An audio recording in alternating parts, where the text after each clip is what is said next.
Hello students of class 10।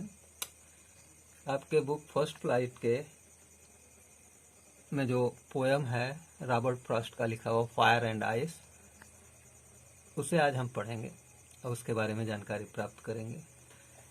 Fire and ice असल में ये इस पोएम में कवि जो रॉबर्ट फ्रॉस्ट हैं, वो दुनिया में जो कहावत है कि प्रलय किस तरह से होगा, अब की बार जो प्रलय आएगा तो कैसे होगा, आग से होगा या बर्फ से होगा, यानी कि पूरी दुनिया में आग लग जाएगी किसी भी कारण से, उसकी वजह से प्रलय होगा, या इतनी ठंडी पड़ेगी कि सब कुछ जम जाएगा, सब कुछ बर्फ में परिवर्तित हो जाएगा, उसकी वजह से होगी। वही वो इस पोएम में समझाने का प्रयास किए हैं। Some say the world will end in fire, some say in ice. From what I have tasted of desire, I hold with those who favor fire. But if it had a perish twice, I think I know enough of hate to say that for destruction ice is also great and would suffice. Robert Frost जो है वो पहले stanza में कह रहे हैं कि सम से the world will and in fire. Robert Frost कह रहे हैं कि कुछ लोग कह रहे हैं कि इस संसार का अंत जो है वो आग से होगा, अग्नि से होगा।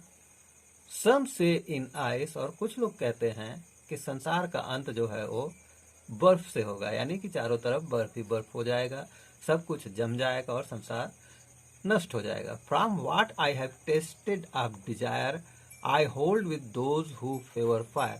अब यहाँ पे कवि क्या कह रहे हैं कि जो डिजायर लोगों की इच्छा शक्ति है, मनोकामना है, और जो एक तरह से कह लें कि जो लोगों के अंदर किसी भी चीज को प्राप्त करने की एक जो जबरदस्त इच्छा होती है, अधिक से अधिक पैसा कमाने की, उसकी वजह से कवि कह रहा है कि मैं संसार में वो लोग जो कि कह रहे हैं कि संसार का अंत अग्नि से होगा, मैं उनके साथ हूं, मैं उनके विचारों से सहमत हूं।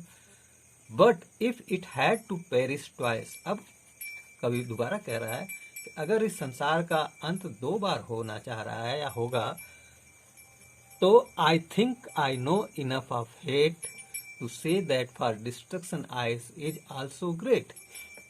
तो कह रहे हैं रॉबर्ट फ्रॉस्ट जो पोएट हैं इस पोएट्री के फायर एंड आइस के, वो कह रहे हैं लेकिन मैं सोचता हूँ कि मैं हेट यानी जो घृणा है उसके बारे में इतना जानता हूँ कि जितना इस संसार में जो कुछ भी डिस्ट्रक्शन यानी विध्वंस होगा बर्फ की वजह से या आइस की वजह से, और ये डिस्ट्रक्शन होगा किसकी वजह से? हेट की वजह से। संसार में लोगों के अंदर एक दूसरे के प्रति इतनी ज्यादा घृणा भरी हुई है कि उसकी वजह से वो जो विध्वंस होगा, प्रलय आएगा और संसार नष्ट हो जाएगा, और उस